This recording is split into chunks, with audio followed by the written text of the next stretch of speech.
Welcome, friends of the Greasy Shop Rag. Today we're going to take a look at a Husqvarna 135 chainsaw. Customer complaint is that the chain won't turn. You can see it's bound up pretty good here on the bar.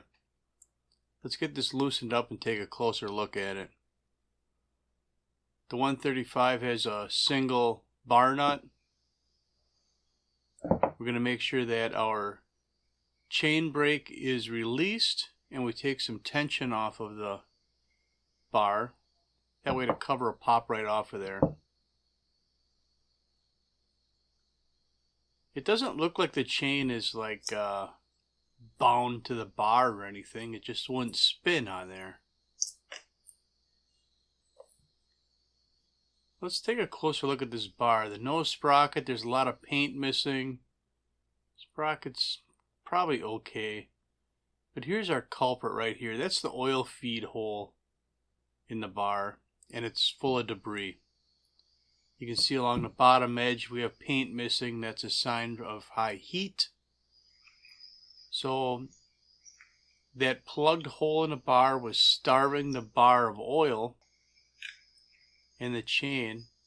And look how miserable a job this is to try and get this chain off of here. It's so dry and kinked up that I gotta fight it.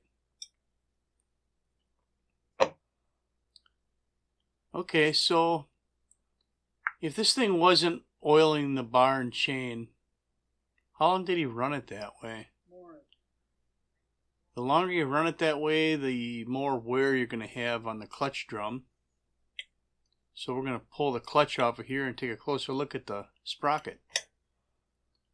I put our clutch removal tool on here, held down the stop switch while I hit the impact, and buzz the clutch off. Remember, those are reverse threads. So there's our sprocket. There's a nice groove in there. There's not supposed to be any groove in there. So lack of oil has just worn our sprocket right out. And it's probably also damaged our chain. The ends of the drivers are going to be rounded over, and the bottom of all the plates are going to be worn. So I took this clutch off of here, and what I meant to do was run the saw and see if it was oiling or not. And I'm going to have to put the clutch back on and try that.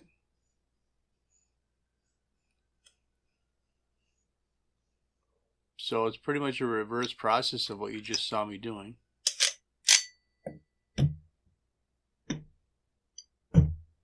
We'll check the oil in the tank, and our cap is super tight.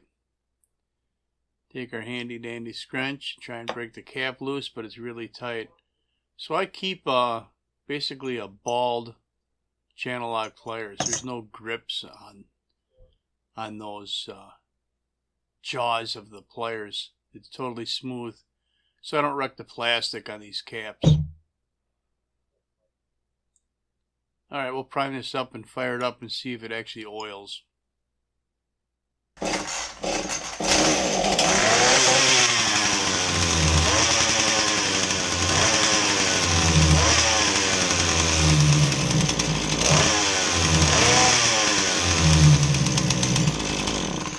Yeah, so there's plenty of oil coming out of there.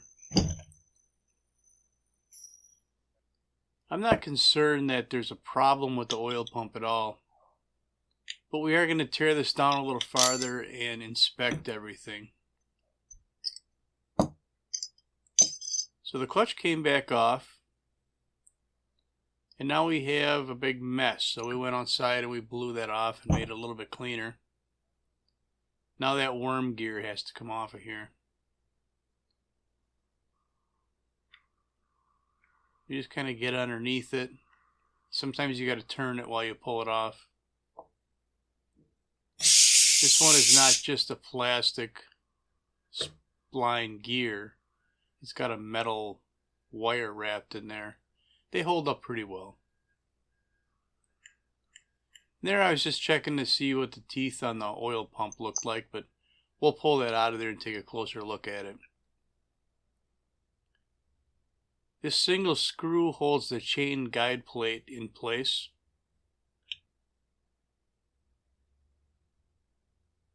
Scrunch probably ain't the greatest tool for this, but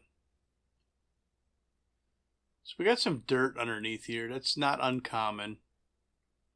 We clean that out. And now we're taking a look at our oil pump.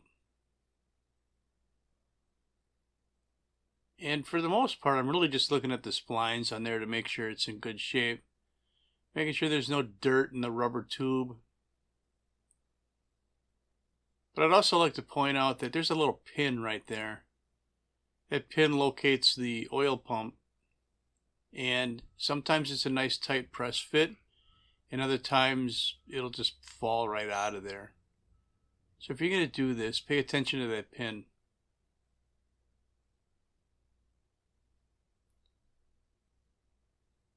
We're just laying the pump right back into place, and we're going to put this back together. I didn't see anything underneath here that was alarming. We got it all cleaned up.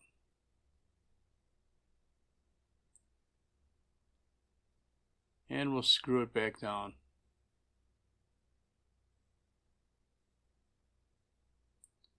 So a hole in the bar allows oil to go from the crankcase to the bar rail.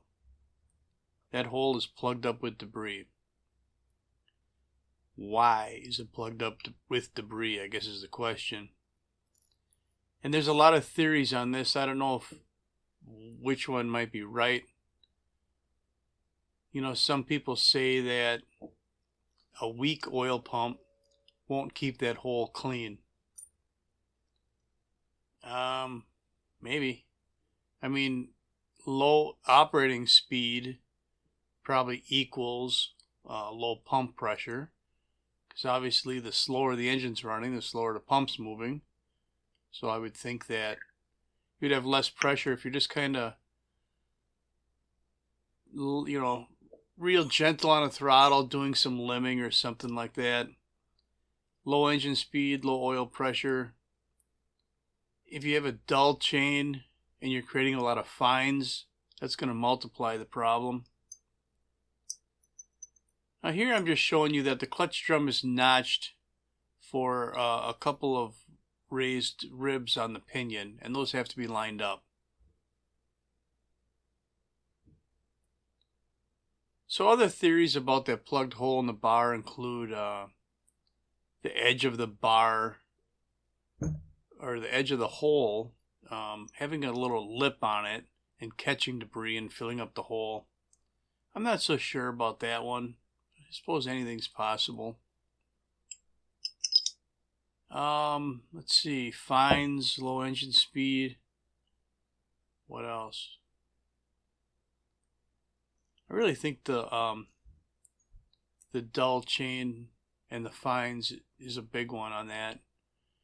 Chain tension. If there's a lot of slack and debris is allowed to get into that rail, it's got to go somewhere. Others say that a worn chain where the drivers aren't sharp and they're kind of rounded off, those won't keep the rail clean. So maybe that's a possibility as well. If you have a different theory about why these holes get plugged up, let me know. So you saw that we just lightly sanded the clutch just to dress it up a little bit, and reinstalled that clutch. Now we're looking at the bar, and my intention is to replace the chain. I'm not going to measure the chain and duplicate it. I'm going to look at the bar and get the numbers off of it and pick a chain that way. Because so many times I find that homeowners, they just buy the chains that are on sale when they go to the big box store. It might be for a 16 or an 18-inch bar, but they are not looking at 3/8, 325, 50 gauge, 58 gauge, any of that stuff. In fact, sometimes they're not even looking at the driver count. So we found an Oregon chain for this saw. I'm going to put the bar chain back on, tension it, see what we got, see how it rolls on there. I made a new chain and a new sprocket. We should be good. That nose sprocket on the bar may have taken a hit. Got pretty good tension on there, but I'm noticing that something's wrong with the anti-vibe system here. That thing's flopping around pretty good. Yeah, that's not right. So a closer look at this screw that holds the chain catch in place and also runs into the bottom spring. The thing was way loose. We'll check a couple other ones here. That made a huge difference.